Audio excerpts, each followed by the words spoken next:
So here in the United States, we have a major problem. The problem is that we are now seeing an increased threat level to us here on U.S. soil. Now, we've heard from the FBI, we've heard from Homeland Security, and both are saying that the threat is at the highest level it has been in decades. That's concerning, but I want to explain why. Because we are not expecting some attack on a building like 9/11. We're not expecting, bombs and missiles and things like that. We're not expecting troops to pull up to our shores and start attacking the people. That's not what we're anticipating. What we're anticipating is something that will impact every single one of us, no matter where you're at in the United States. So I want to break down what's going on, how this could potentially impact you, and why this is a massive cause for concern. All I ask is one thing. It takes 2 seconds. Go ahead, hit that like button if you enjoy these daily updates. And now, let's begin.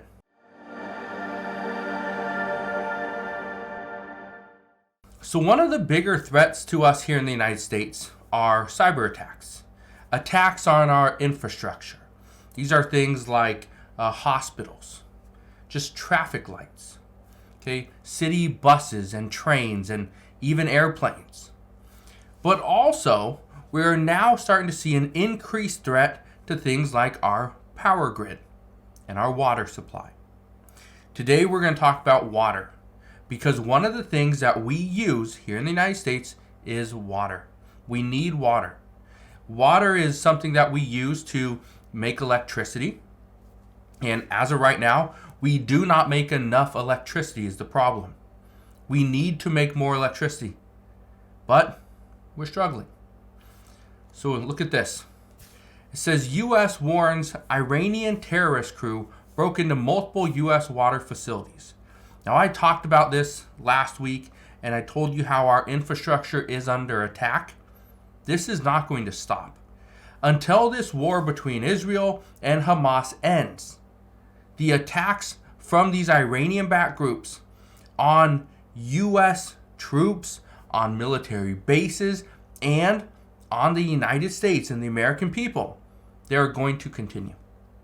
Now, I'm not going to read you everything that was going on in this article. I just want to be very clear that this is something that people are looking into. And now Congress is actually asking the Department of Justice to investigate water utility hacks. And they're warning that it could happen everywhere.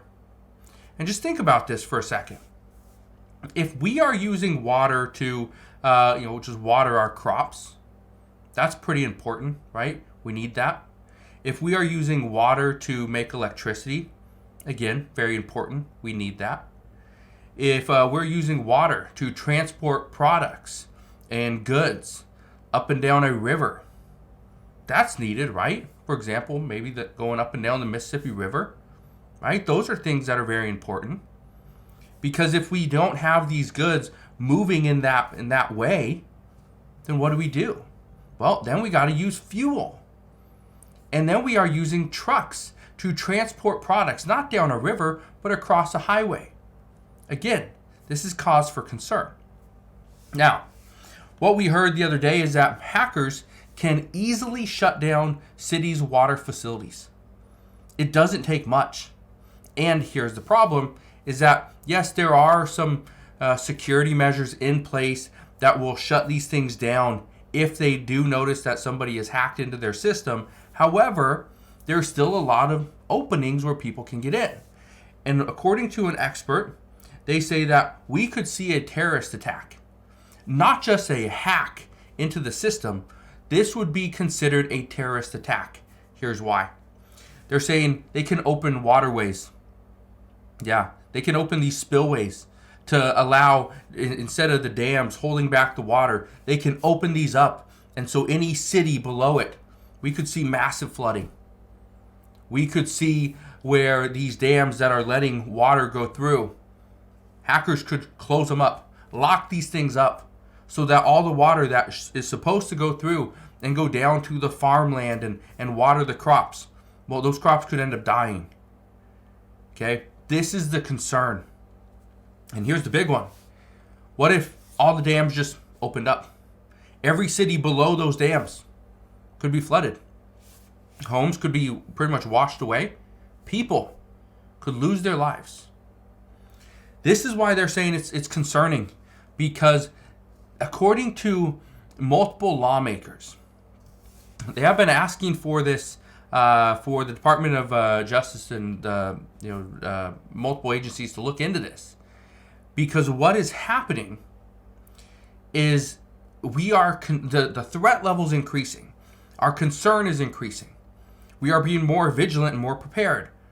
But at the same time, we're not doing anything to those people that are attacking us. And so again, that is what is concerning. Where do we go from here? Well, according to Pentagon officials, they say they've given President Biden more options than just those little attacks, attacking the ammo dumps and some command posts and some facilities that are empty. They've given him more options. Those are the options that he took. Okay? So, what does this mean moving forward? Well, if we continue to see attacks on U.S. troops, on military bases, and if we continue to see Iranian-backed groups hacking into the United States or diverting, emergency personnel and ambulances to a different hospital, if we continue to see these things, there's going to be something that we have to do in the United States to prevent it. And that is where some are saying it's likely going to be where the United States has to attack these Iranian-backed groups or Iran themselves. So we're going to see what happens. But what I can tell you right now is this is the highest threat we have seen in the United States for decades because of all the different issues going on around the country, around the world. So as all these things really amplify, the fighting, these hacks, they may intensify. All right? So again, if you guys have any questions whatsoever on any of this stuff, please ask your questions down in the comment section below. But as of right now, that is what we know. So again, thank you guys for watching. Consider subscribing, and I'll see you guys on the next one.